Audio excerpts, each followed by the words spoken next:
Paz seja convosco. Estamos meditando dentro da expiação limitada, não ilimitada, mas limitada,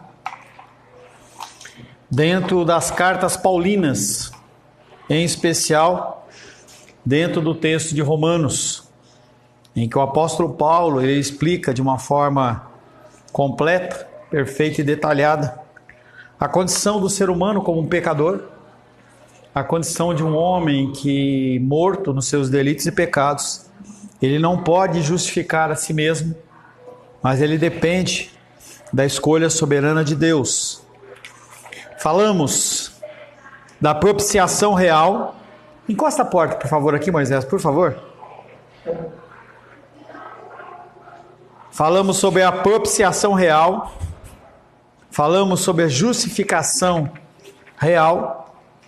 E agora também a salvação real. Esse real, como nós já dissemos, ela vem dizer sobre a veracidade, sobre a realidade da coisa e também a respeito da realeza de Cristo que a executou. Jesus morreu para salvar todos os crentes da ira de Deus. Em outro tempo já falamos sobre a condição da ira de Deus. Uma ira que ela é parcial dentro dos tempos normais, naturais aqui, cronológicos, em que ela vai ser total no fim dos tempos, quando houver a aniquilação deste mundo e a criação de um mundo novo, uma restauração dentro de um mundo segundo o padrão que o Senhor escolheu. Então Jesus morreu para salvar todos os crentes, aqueles que foram regenerados e creram da ira de Deus. Sua morte de Cristo, ela foi esmagadora, e foi uma demonstração do favor divino para mim e para você. Deus mostrou que ama aqueles que creriam, enviando Cristo para morrer por eles. Então ele já tem como propósito antecipado enviar Cristo para salvar e justificar aqueles que eram filhos dele. Romanos capítulo 5, versos 6 a 10. Romanos capítulo 5, versos 6 a 10, Moisés. Porque Cristo, quando nós ainda éramos fracos, morreu a seu tempo pelos ímpios. Dificilmente alguém morreria por um justo, pois poderá ser que pelo bom alguém se anime a morrer. Mas Deus prova o seu próprio amor para conosco pelo fato de ter Cristo morrido por nós, sendo nós ainda pecadores. Logo, muito mais agora, sendo justificados pelo seu sangue, seremos por ele salvos da ira. Porque se nós, quando inimigos, fomos reconciliados com Deus mediante a morte do seu Filho, muito mais, estando já reconciliados, seremos salvos pela sua vida. No verso 6, ele vem trazendo a condição da fraqueza, da pecaminosidade nossa como ser humano, e ele vem dizendo que quando éramos fracos, ele morreu a seu tempo pelos ímpios, eu e você. E aí ele vem trazendo novamente esse conceito no verso 10, dizendo, porque se nós, quando inimigos, fomos reconciliados com Deus, ou seja, como não depende de mim, eu rebelde, eu odioso a Deus, e o sangue dele é sobre a minha vida, já era. Imagina agora que nós declaramos a nossa crença pelo nosso Senhor. Deus demonstrou o seu amor por nós. Heloísa? Deus demonstrou o seu amor por nós, que seríamos justificados por seu sangue e salvos da sua ira. A morte de Cristo foi por todos os que crerem e serão salvos. Evidentemente, pelo uso de pronomes de primeira pessoa no plural, Paulo se refere a todos os crentes verdadeiros, não ao mundo coletivamente. Assim, a expiação estende-se a ponto de abranger os eleitos e não mais que eles. Então, apesar de essa água ela estar disponível a todas as pessoas, só tem direito a beber aqueles que são filhos. Só querem beber aqueles que são filhos, porque eles foram alcançados pela graça divina do Senhor. A morte de Cristo foi por todos os que crerem e serão salvos. A confiança absoluta do apóstolo na continuidade desse amor, um amor que começou existe hoje e vai até o fim. Ele vem trazendo a condição de perdurar ou de manter algo que no passado, o que se fazia? Quando a carne tinha sido cortada lá, preparada lá, o que se fazia? Salgava a carne. Eu lembro que quando eu chegava lá na casa do meu tio, lá em Goiás, entendeu? Tinha aquelas mantas de carne seca, então eles matavam o animal, cortavam e deixavam pendurado para secar, que era uma forma de perdurar aquela carne por mais tempo. O sal faz essa conservação. O Senhor, Ele também dá esta conservação da minha salvação e da sua salvação através do sangue do Cordeiro. A confiança absoluta do apóstolo na continuidade deste amor e, portanto, na perseverança final dos santos, ou seja, todos os cristãos, no dia do juízo, eles vão estar firmes na presença dele. A perseverança também não é minha. Eu não caio porque eu não quero. Eu não caio porque Deus não deixa. Eu não escolho sair da presença de Deus, não é porque eu não quero. É porque Ele não deixa. Ele nos constrange, Ele nos convence. A confiança absoluta do apóstolo em continuidade deste amor tem seu fundamento no fato de que esse amor ele é livre. Ele não é condicional. Olha, se a Diene fizer isso, isso e isso, beleza, senão ela perde o benefício dela. Então nós temos aqui uma série de benefícios dentro do governo. Tem uma série de reportagens passando a respeito das pessoas que não têm documentos. Elas nascem na rua, não são registradas e as pessoas não existem. Se você falar delas, elas não têm direito a um negócio de saúde, tratamento de saúde. Elas não têm direito a um benefício do governo, porque elas não existem. Então essa condição é a condição que nós, quando fomos escolhidos pelo Senhor, nós passamos a ter. A confiança do apóstolo na quantidade desse amor tem seu fundamento no fato de que essa salvação ela é livre, é gratuita. Se nos amasse, porque nós o amamos primeiro, ela só teria amor por nós enquanto nós tivermos amor por ele, que é exatamente o que acontece no casamento. Enquanto a pessoa, eles se amam, beleza. Então tem aquela frase célebre, né? Que o nosso amor seja eterno enquanto dure. Porque o amor humano, ele é assim. Então você está aqui um dia, eu falei uma coisa que você não gostou. Você se sentiu ofendido? Não vou mais. Porque o nosso amor ele é condicional, de Deus não é. Se houvesse essa condição, não haveria a condição da perseverança, em que todos que ele elegeu, ele justifica, e o que ele justifica, ele regenera, e o que ele regenera, ele salva. E até o fim dos tempos a pessoa ela pode até cair, mas ela não sai dos caminhos do Senhor. Então, a nossa salvação, se assim o fosse, dependeria da constância dos nossos corações enganosos, que é o que as pessoas pensam. Então, eu estou sempre correndo atrás da minha salvação. É aquela ideia de que Cristo, que Deus, ele está numa luta eterna pela minha alma com Satanás. Então, ele fica lutando. Deu um cochilo, Satanás vai e rouba. Mas visto que Deus nos amou como pecadores, e visto que Cristo morreu por nós, sendo nós ímpios, a nossa salvação depende não da nossa bondade, não do nosso amor, não da nossa frequência na igreja, mas da constância do amor de Deus, que ela é imutável. Quando nós meditamos no amor de Deus, quando nós olhamos o ser de Deus, seus atributos, a gente viu a imutabilidade do amor de Deus. Ele não te ama mais ou menos. Hoje o Moisés veio no dominical. Não, então Deus hoje ama mais ele. Não, amanhã ele não veio. Então Deus ele vai falar, não, então não amo mais. Não é assim. Isso funciona dentro do contexto humano. Dentro do contexto divino, não funciona assim. Salvação real. A reconciliação. Essa restauração que muitos de vocês, em especial casais, a gente senta quando a coisa está pegando, entendeu? Vai lá na salinha e a gente senta e conversa, aí um briga, outro briga, vai e volta, aí vai mediando, daqui a pouco, resolveu, entendeu? Reconciliação. É a reconciliação nossa com Deus, mas não é assim? Reconciliação nossa com Deus, ela existe apenas através do sangue e ela é feita de uma vez só.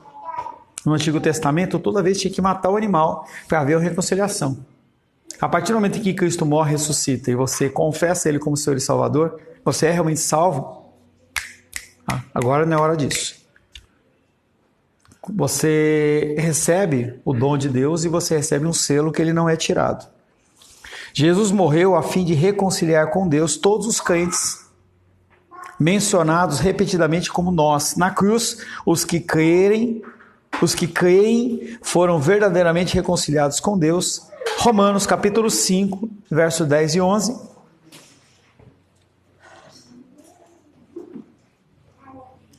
Porque se nós, quando inimigos, fomos reconciliados com Deus mediante a morte do seu Filho, muito mais, estando já reconciliados, seremos salvos pela sua vida. E não apenas isso, mas também nos gloriamos em Deus por nosso Senhor Jesus Cristo, por intermédio de quem recebemos agora a reconciliação. Não basta você se dizer salvo. Você tem que entender que a tua salvação vem através de Cristo. É a glorificação dele, não minha. Poxa, você é um cara legal, você fez. Não, glórias a Deus, é Deus que fez. É a manifestação do Senhor. E a gente tem que trabalhar esse contexto dentro do nosso coração para a gente não se acostumar a buscar a glória para a gente, para a nossa vontade, para o nosso querer. Por seu pecado, a humanidade se alienou de Deus. Nós nos colocamos numa condição de afastados de Deus. As duas partes, o Deus Santo e o homem pecador, são inimigos declarados que estão numa guerra espiritual. É a minha carne e o meu espírito. É eu escolhendo entre o que eu quero fazer e o que Deus comanda fazer. É a luta. A ira de Deus está sendo revelada no céu contra os pecadores. E a rebelião e o ódio contra Deus também estão sendo revelados. Então, tanto a minha rebelião e o meu ódio contra Deus estão revelados, como está sendo revelada no céu a vontade de Deus contra os pecadores. As pessoas, elas querem que tudo seja resolvido. Domingo passado à noite, eu quis mostrar que o culto a Deus na nossa igreja não é uma bagunça. Entendeu? Então, você traz um contexto. Já viu já? Já viu já o domingo? Tava bravo no final, né? Tava, né? Bravo. Entendeu? E aí o que acontece? Esse contexto que Deus está falando aqui, é exatamente essa mostra da ira dele sendo revelada do céu contra os pecadores através da palavra. Enquanto é através da palavra, tem tempo de reconciliação. Enquanto está vivo, tem conserto. Então o cara que ele é um fumante inveterado, enquanto ele está vivo, ele pode tentar de alguma maneira minimizar o problema do pulmão dele. Mas depois que ele morreu, não tem o que fazer. A nossa morte, ela é definitiva e única. Não tem um retorno, não tem uma restauração. A rebelião e o ódio contra Deus são revelados também. Na cruz, Jesus esteve entre as duas partes ofendidas. Cristo, ele esteve entre a trave vertical, que é o amor a Deus, e a trave horizontal, que é o amor ao próximo. Ele foi grudado ali. E aí você tem que lembrar que essa condição do próximo na horizontal, como do Senhor na vertical, ela foi reconciliada através de Cristo. Ele estava tanto com os braços na parte humana, como a cabeça e os pés na parte divina. Então você vê essa condição do sacrifício dele, tem toda uma simbologia em ser na cruz um símbolo que é o símbolo que junta o homem e Deus.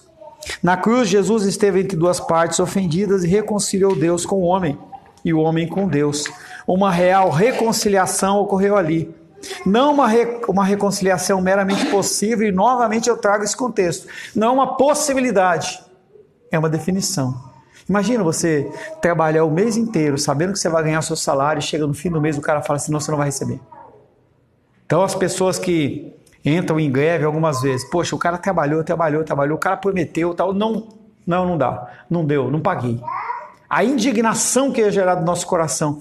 E quando a gente pensa em nós, a gente acha que isso é normal. E quando a gente pensa em Deus, a gente acha que é a mais.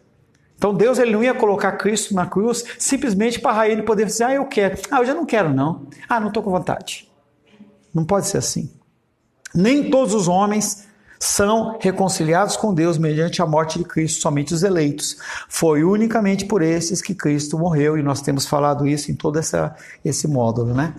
A reconciliação é uma obra consumada, não é algo que vai se consumar. Quando Deus seleciona pessoas para serem salvas e Cristo morre, aquilo ali é consumado, fechou. Tanto que Cristo, na última frase dele, ele fala o quê?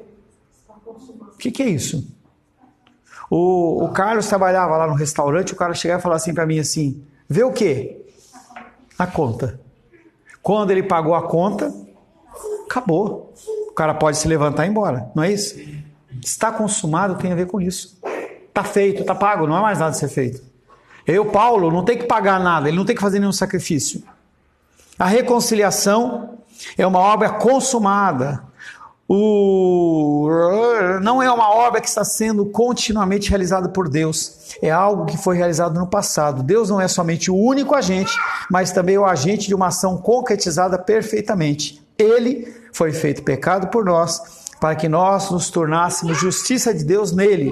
Cristo tomou sobre si o pecado e a culpa, a condenação e a maldição daqueles por quem ele morreu. Ele entra na frente de um ladrão, de um assaltante que vai matar, e fala assim, se tiver que matar, mata eu. Se tiver que agredir, me agride. Se tiver que alguém pagar o preço, eu pago. Quanto que ele deve? Aquela figura do viajante que encontra o cara lá jogado, depois de ter sido assaltado, ele pega ele, coloca lá no burrinho dele lá, leva até uma estalagem e fala, olha, eu acho que ele vai precisar ir uns 2, 3 dias aí. Qual que é o preço? Ele fala, tanto. Então tá aqui, ó, o dinheiro. Ó, quando eu voltar, se deu mais alguma despesa, eu venho e pago mais. Ele está falando, eu pago, eu resolvo. Representação real. Nós não temos uma representação qualquer. Se eu for fazer algum trabalho no cartório, em nome do Moisés, se ele não me der uma procuração, o cara fala, você não é o Moisés. Mas se eu tiver uma procuração, eu posso responder por ele. Nós temos um representante real. Como cabeça pactual da raça, Adão e também Jesus são representantes de 2 raças de pessoas. Adão, representante de todos os seres humanos. Jesus Cristo, representante dos eleitos. Na cruz, Jesus representou o seu povo, a raça escolhida, que seria justificada por meio da sua morte. Romanos capítulo 5, 12 a 21, cada um lê 3 versículos, por favor.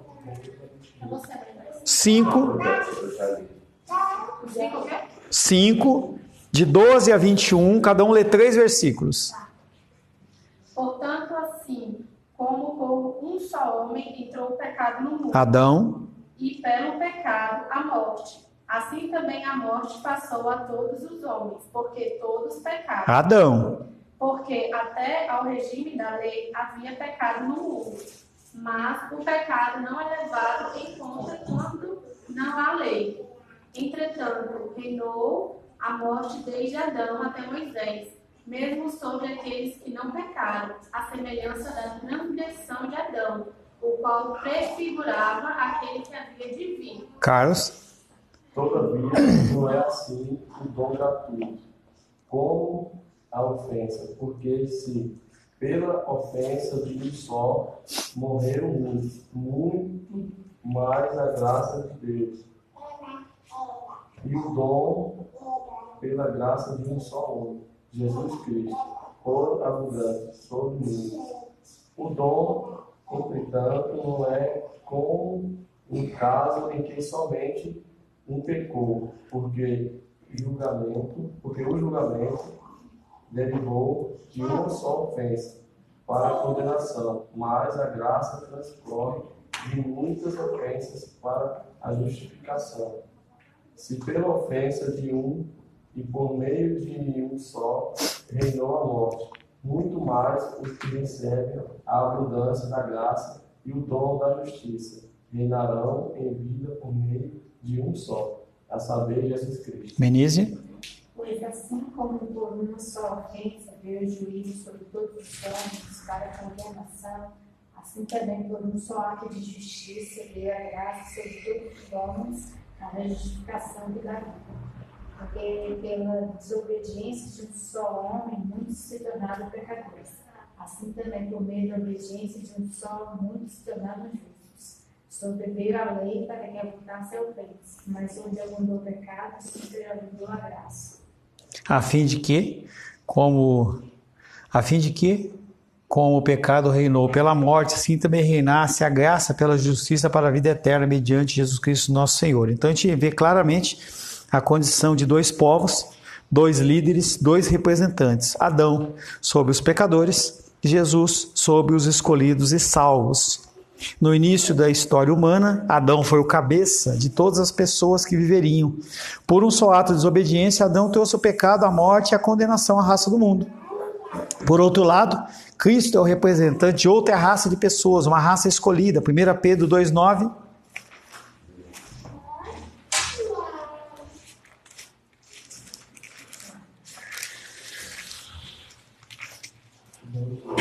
Diene, por favor.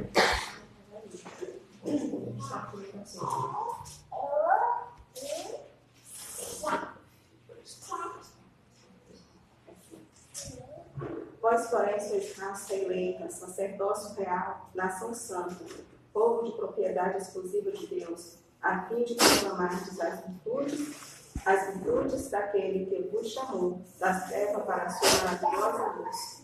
Vós, porém, quer dizer que antes ele falou do povo que não era. E qual que é o propósito da minha vida?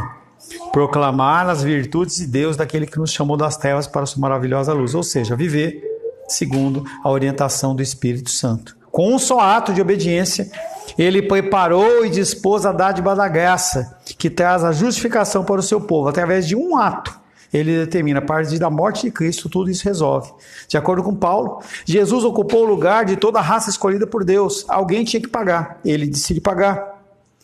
Adão representou toda a humanidade, Cristo representou todos os eleitos. Se Cristo tivesse morrido por todos os homens, a justificação e a vida caberiam a todos os homens. E isso chama-se universalismo, como eu já expliquei. Ensino segundo a qual todos os homens, no final, serão salvos, ou seja, vai acabar em pizza.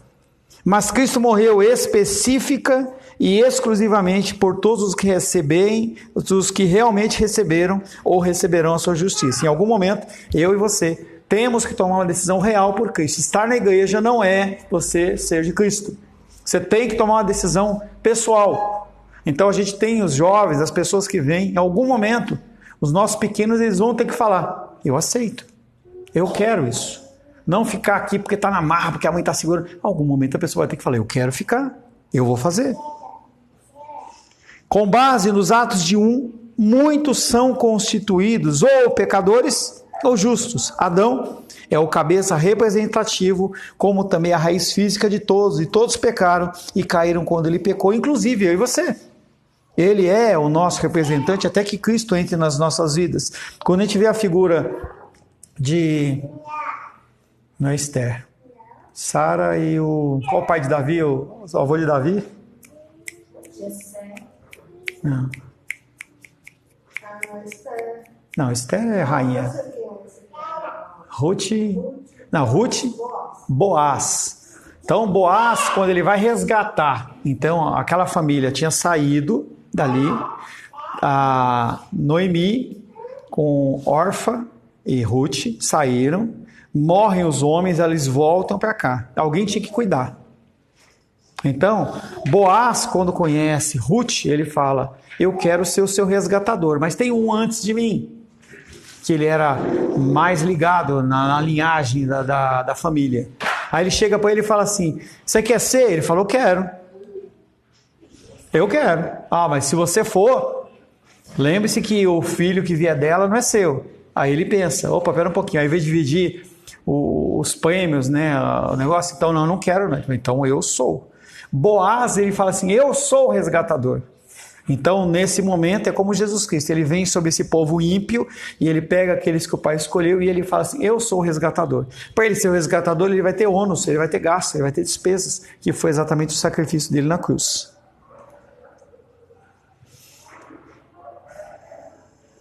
Com base nos atos de um, Cristo, muitos são considerados justos. Adão é o cabeça representativo, como também a raiz física de todos. E todos pecaram e caíram quando ele pecou, porque todos pecaram e carecem da glória de Deus.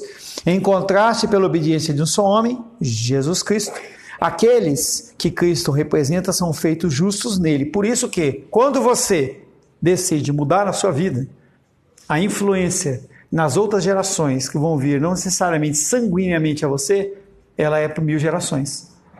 Então, casado ou não, a nossa mudança gera mudança na vida dos próximos. As pessoas que são depois de nós, sobrinhos, primos, filhos, irmãos, pessoas que nós convivemos, elas têm que ser impactadas pela nossa vida, e eles são mudados e transformados. Ou Cristo morreu por todos, mas nem todos são salvos, ou Cristo não morreu por todos, mas todos pelos quais ele morreu são salvos. Aí vira uma bagunça, né? Se Cristo morreu por todos e nem todos são salvos, o sangue de Cristo ele não é perfeito. Ele não pode cobrir a multidão de pecados. Aí a gente tem uma série de quebras e problemas nas Escrituras.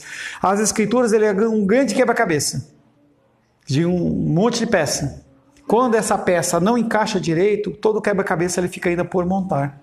Se você tira essa condição e coloca a figura de Cristo como um Cristo que morreu por todos, mas todos não se salvaram, a gente vê a figura de Deus não sendo soberano, a figura do sacrifício de Cristo ter sido um sacrifício imperfeito. A gente precisa continuar matando bichinho para poder resolver os problemas nossos com Deus. Não podemos acreditar que essa justificação passou a todos os membros da raça humana indiscriminadamente, a não ser que acreditemos que todos os homens serão finalmente salvos, o que é contrário ao ensino de Paulo nas Escrituras e da Escritura geral. Por isso que, se você não lê as Escrituras Sagradas, o que acontece? Você é enganado. Você é enganado.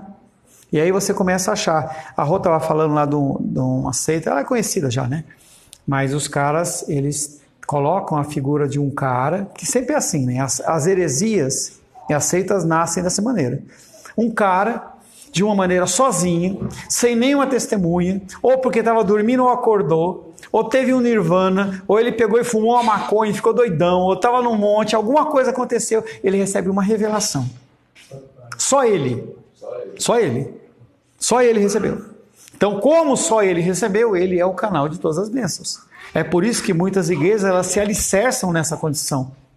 Então, essa religião aí define, por exemplo, que a Terra é plana. Pronto, é um princípio deles. Por exemplo, é a visão celular. Tá? Então você vai começando a definir uma série de princípios que não estão nas Escrituras ou não são considerados como bíblicos. E aí você começa a fazer igrejas que tem um monte de... parece que é um tumor, entendeu? Porque aquilo não está na Escritura, mas você coloca.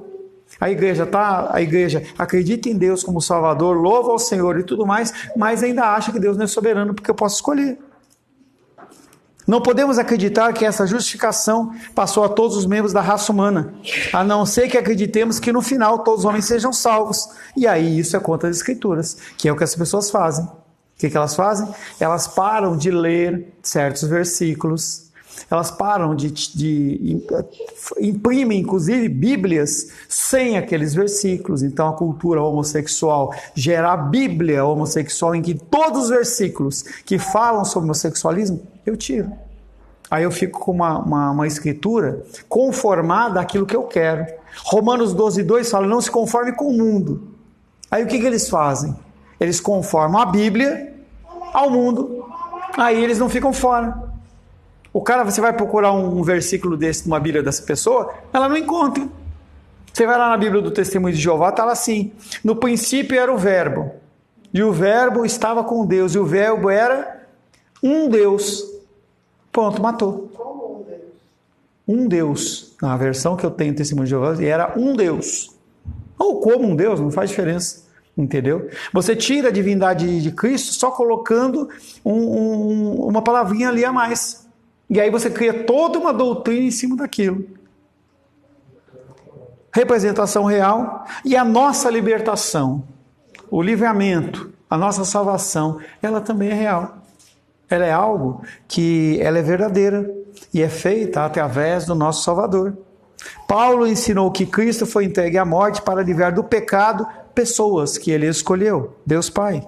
Mais uma vez, Paulo revela que os beneficiários da expiação real de Cristo são os eleitos. Romanos 8, versos 28 a 39. 3 cada um, por favor. 28 a 39. Você. Romanos 8, 28 a 39.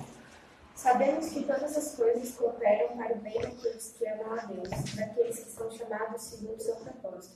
Porquanto aos que de antemão conheceu, também os predestinou para serem conformes à imagem de seu Filho, a fim de que ele seja primogênito entre muitos irmãos. E aos que predestinou, a esses também chamou. E aos que chamou, a esses também justificou. E aos que justificou, a esses também glorificou. Tá? Então ele vem trazendo essa condição de sequencial de que ele vai fazendo todo em cada passo. Que diremos, pois, à vista destas coisas? Se Deus é por nós, quem será contra nós? Aquele que não poupou seu próprio Filho, antes por todos nós o entregou, porventura não nos dará graciosamente com ele todas as coisas? Quem tentará acusação contra os eleitos de Deus? É Deus quem os justifica. Quem nos condenará? É Cristo Jesus quem morreu, ou antes quem ressuscitou, o qual está à direita de Deus e também intercede por nós. Quem nos separará do amor de Cristo? Será tribulação, ou angústia, ou perseguição, ou fome, ou nudez, ou perigo, ou espada, como está escrito, por amor a ti, somos entregues à morte o dia todo, fomos considerados como ovelhas para o matadouro. Em todas estas coisas, porém, somos mais que vencedores, por meio daquele que nos amou.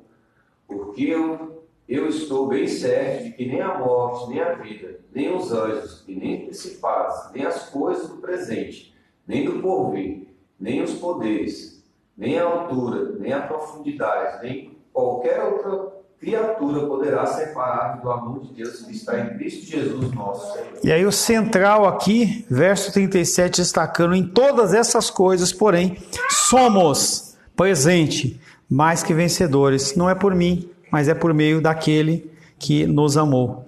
Na cruz, Deus não poupou seu próprio Filho, mas entregou por mim e por você. Na ampla extensão desses versículos está bem claro por quem o Pai entregou o Filho, não foram por todos. No verso 28, aqueles que o amam, eles amam a Deus. Aqueles que foram chamados, eles respondem o seu chamado. Aqueles que ele de antemão conheceu, não quer dizer que ele conheceu no sentido de olhar a sua linha do tempo, não. Conheceu no sentido de determinado lá atrás. No verso 29, ele vem falando sobre muitos irmãos. Não são todos, mas são muitos. No verso 30, ele fala sobre a questão da predestinação. Ele pré-determina o fim das nossas vidas. Ainda no verso 30, esse que ele predestinou, ele não chama todos. Ele chama alguns. Então a Manu falou para mim assim, eu fui no aniversário ontem. Eu estava nesse aniversário? Por quê? Porque eu não fui chamado. Aos que são filhos, aos que são predestinados, ele chama. E aqueles que ele chama, ele declara justo. Não tem preço. E aqueles que ele justifica, ele leva até a glorificação. Então, independente da luta, dificuldade, pela enfermidade, problema financeiro, ele vai fazer com que você chegue lá. Nós, ou nos, nesses versículos que nós lemos em Romanos capítulo 8, 31 a 39, ele fala explícita ou implicitamente mais de 8 vezes, fazendo referência aos escolhidos de Deus. Ele não está falando de todo mundo. Todas essas, se você ler com calma, você vai ver essa condição de que não são todos, são um público específico. E nós somos considerados como ovelhas destinadas ao matadouro. Contudo, nós somos mais que vencedores. As pessoas olham para mim e para você e vejam, coitado, o cara não tem mais nada para fazer.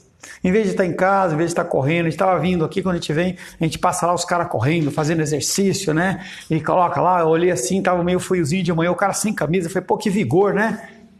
Todo o tempo perdido. Por que isso? Porque ele acha que estar na casa do Senhor é uma loucura. É melhor você estar fazendo as coisas do mundo. É óbvio nesse texto que Cristo morreu pelos eleitos de Deus. A ideia é que aqueles que Deus amou de modo especial, é aquilo que eu falei na semana passada, eu amo as pessoas da igreja, mas eu amo a minha esposa de uma maneira especial. Eu amo a minha filha de uma maneira especial. Apesar de eu chamar as minhas irmãzinhas de queridas, querida de verdade é a minha esposa e também a minha filha. O nível é diferente. E é a mesma coisa que Deus conosco.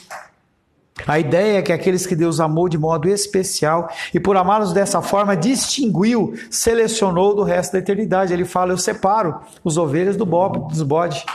Ele separa as pessoas. Por conseguinte, a predestinação expressa o ato de conhecimento de Deus, reconhecimento de Deus, a fixação, por assim dizer, da mente, o que envolve a ideia da seleção. Se procurarmos bom número de objetos para deles selecionarmos alguns para um propósito definido, o primeiro passo será fixar a mente em alguns e negligenciando outros. O segundo passo será escolhê-los para o plano proposto. Então, você chega em casa e você vai sair. E você fala assim, eu vou escolher uma roupa. Eu não sei que roupa eu escolho. Você vai lá e coloca 2 roupas na cama lá. As outras você já negligenciou. Pastor, você está comparando a vida humana com roupa? Não, mas o princípio é o mesmo. Quando Deus ele seleciona, ele escolhe. Quando ele escolhe, os outros são colocados de lado. É assim que funciona conosco. E assim funciona com a salvação divina. Deus olha para a humanidade caída e fixa sua atenção em alguns que predestina para a salvação. Esta é a predestinação do qual o apóstolo fala aqui.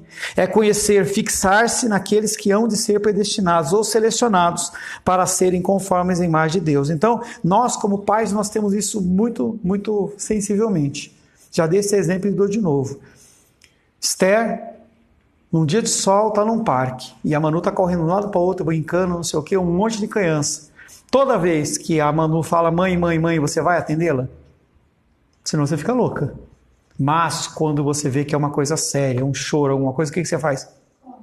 E você vai em qualquer um? Você vai na sua filha. A condição de Deus é essa. Quando Ele predestina, o olhar dele, ele está fixo naquela pessoa. A preocupação, digamos assim, está com aquela pessoa. Foi pelos escolhidos de Deus foi pelos escolhidos, pelos eleitos de Deus que Cristo morreu. E nós vimos isso durante as semanas passadas. Nós vimos na semana passada em relação ao texto do Antigo Testamento, e nós poderíamos ter olhado todos os textos do Antigo Testamento, e a gente ia achar isso. E no Novo Testamento, a gente escolheu as cartas paulinas, mas a gente vê nos evangelhos e todos os outros escritores do Novo Testamento essa condição de que Deus ele escolhe aquele quem Ele quer salvar. Amém? Senhor, te louvamos por mais este ensino da expiação, agora, limitado. Pedimos, Pai querido, que nós possamos olhar para isso, valorizando a escolha de Deus por nós. Que nós possamos, Pai, em nome de Jesus, valorizarmos e também, Pai querido, levarmos este ensinamento para as pessoas que conosco convivem. Oro em nome de Jesus. Amém. Graças ao nosso bom, querido e amado Deus.